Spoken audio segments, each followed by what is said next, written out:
Lifendelich of the Loch by Jennifer Gaboury. The elderly Sisters Pitt went missing shortly after the loose woman, Ramona Rothchild, a known adulteress before she was widowed and doomsday bringer to many a philanderer. Ramona had vanished into the woods and was sure never to be seen again. The wives and clergy rejoiced. The men with wandering hearts performed a perfunctory search of the surrounding hinterlands as penance. But they would not penetrate the deepest forest for fear of what had long lurked there, slumbering undisturbed until now. Hunger must have woken it, or else it was Ramona who roused the beast with her wiles and met her rightful end. The Misses Pitt were well past their prime and might have fallen on the path that circled the wood. From there, the beast could have snatched them up unseen and dragged them into its den. Another cursory search was performed with no intention of treading perilous ground. The gentle ladies had long since lost their bloom, and so the loss of them was hardly felt. They had never been mothers, and so it was the consensus of the village that 2 lives had already been wasted. There was nothing more to be done. Only when Grandmother Martha was discovered walking into the wooded outskirts of her homestead did the villagers begin to grow alarmed. She was found not merely dazed or deranged by her advanced age, but in a sleep-like death, with her arms outstretched before her and her eyes wide open like 2 screaming mouths.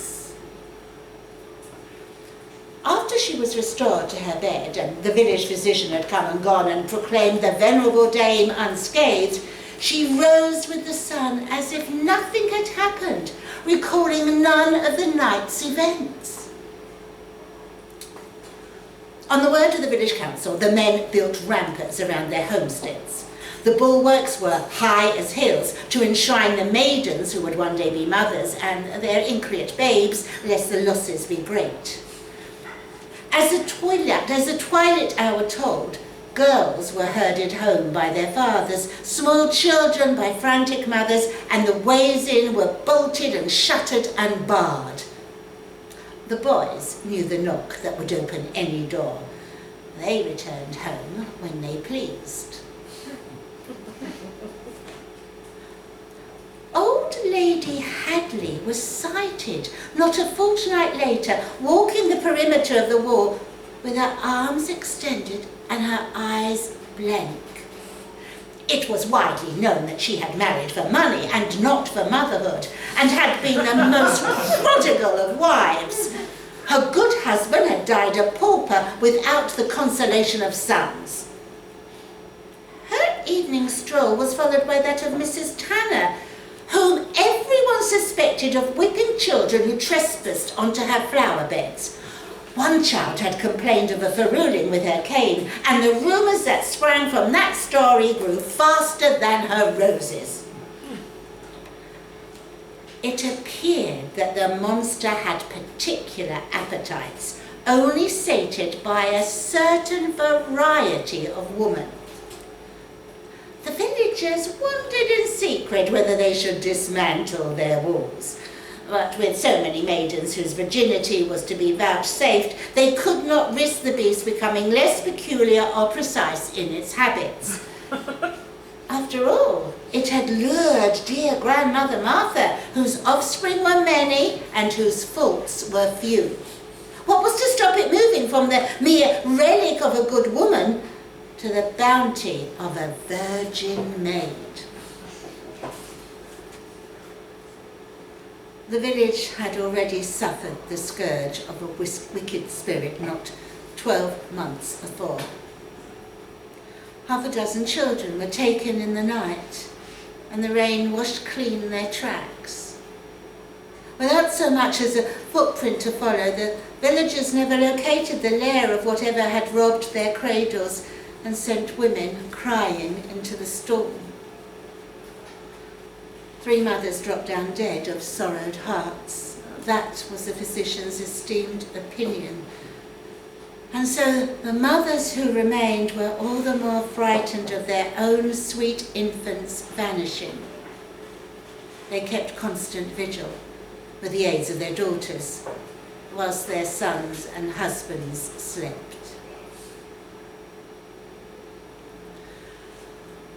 Old man Roth had never admitted to fathering Ramona, but when he wed, he did honourably by his wife with 4 strapping sons and 1 legitimate daughter, Marianne, the pride of their marriage bed, whose charms were without parallel, whose virtue was beyond reproach.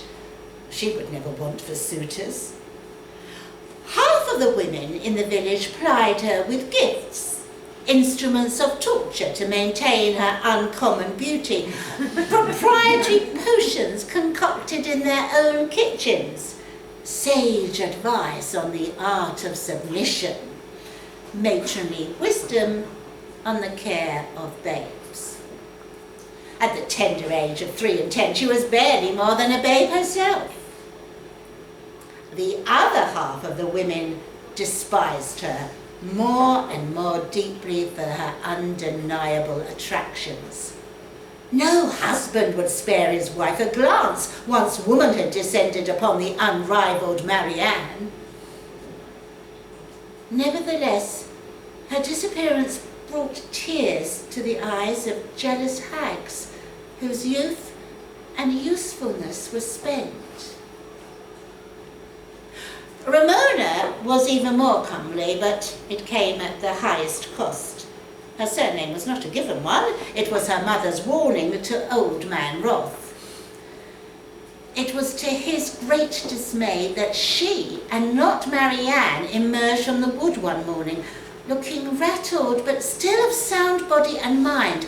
Abandoning their judgments, the villagers flocked to know of Ramona's escape from the clutches of the monster. It called itself Lifendelich.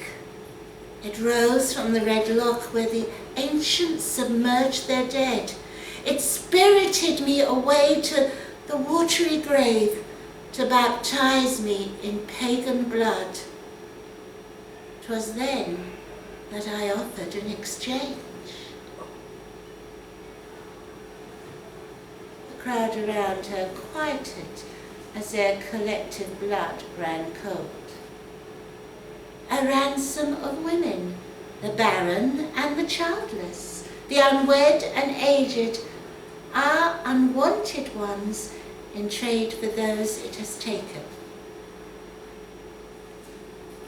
Ramona observed in many an expression of deepest relief, none deeper than that of old man Roth. The villagers rallied before the council to hear who would be sent. Ramona was designated to escort them, a friend of neither party, an emissary of both. The chill that had filled each woman when her name was uttered lingered as they traversed the dark path. The sun was extinguished by a canopy of trees as dense and as black as a funeral pall. The only light came from Ramona's torch and the candles the women were gifted in parting. The mouth of the forest opened unto a sky made green by a sickly moon. It shone on a red lake over which white storks glided, ghosts haunting on heavy wings. Ramona stopped and motioned to the women, who had congregated in a tight huddle.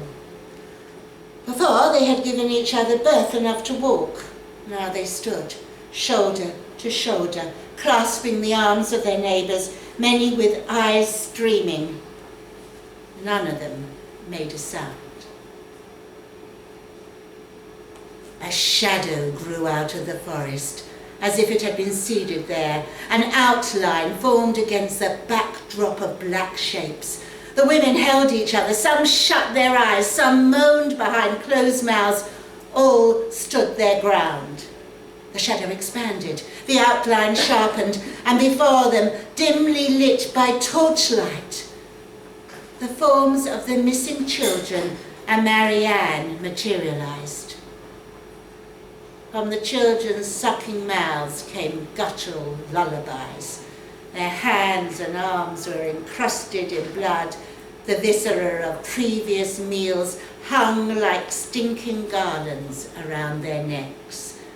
Their heads were haloed in the fog that swam in cold wreaths through the copse. Marianne wore a white frock stained red. Her mouth was sullied to match. Ramona made way for the groaning children, led by the blood-stained Marianne. The women drew back as one until they met the water's edge. Lifendelich washed them in the Loch, where they were unborn. They live no more, but feed on those who do. The lake boiled and festered, fertile with decay from its cauldron depths, ascended a creature only vaguely man, with the jaws of a leech and the eyeless face of a roundworm. The lake burst around him like a pustule, and the waters broke backwards, giving him up to the shore. He rose from the red slime of the loch, webbed and feathered in the debris of dead things, and towered over the terrified throng of women and Ramona. "Here is your chattel," she said to the women. "There are your children," she said of the unborn. "Leave the village to its own evils. By our bargain, you are banished from it henceforth." Lifendelich did not answer her, but spread his arms like a stork's heavy wings, welcoming his children to feed upon the women who fell back. They fled, but they didn't get far. His spawn had the speed of demons and a hunger hardly pacified by Ramona's offering. Dirt doused the women's candles, and the roots emerged to devour their remains. Lifendelich passed Ramona, shepherding his progeny towards the village. She ran hot upon his heels. "The deal we struck shall stick. You are bound here. You shall sire no more heirs from their suffering." Ramona blocked his path, brandishing her torch like a fiery blade. But Lifendelich no more heard than saw. He swept Ramona aside and herded his children to the forest's edge. Ramona watched in horror as villagers were lured from their beds, past the walls of their fortresses and into the hinterlands, all of them unconscious, all of them men. Only one wavered from his trance and stopped just short of the tree line. He seemed sentient of something wrong. He began to writhe against the toe, and Lifendelich gestured to Marianne. Marianne crossed the threshold to bring the straggler in with the tide of men rushing past to meet their unmaker. Only she, not quite woman enough to feed and not quite child enough to be fed, could cross into the village. She was not in possession of herself, but she was not unborn. Her eyes opened, and she allowed the straggler to pull her instead, away from where Lifendelich could not reach them. Ramona followed, the torch still coruscating in her hand. "Wake the women who still sleep safely," Ramona instructed Marianne. "Their minds are yet untouched. Do you know where old man Roth keeps his kegs?" Marianne returned with the women, in whose arms were cradled many kegs of powder and spirits, which they positioned along the tree line where they stood as one. Each woman was gifted a candle. Ramona raised her torch like a burning sword, and together they dropped the flames. Old man Roth hurried out of his house, swaddled in bedclothes, shielding his face from the smoke. He made haste to Ramona first, for he did not recognize Marianne, who stood beside her half-sister in a white frock turned red. Storks blazed across the sky, their feathers charring as they fled. Marianne took Ramona's hand, and together they walked away, past the ramparts, past the gates, with old man Roth staring after them. Ramona would never tell her lovers the tale of Lifendelich. It was too fantastic a fable, too like a fairy tale to be believed, and she was not about to be christened a hysteric. But Marianne would entrust it to just one, and they would tell it to their daughter, who bore the name Ramona, and she would tell it to her.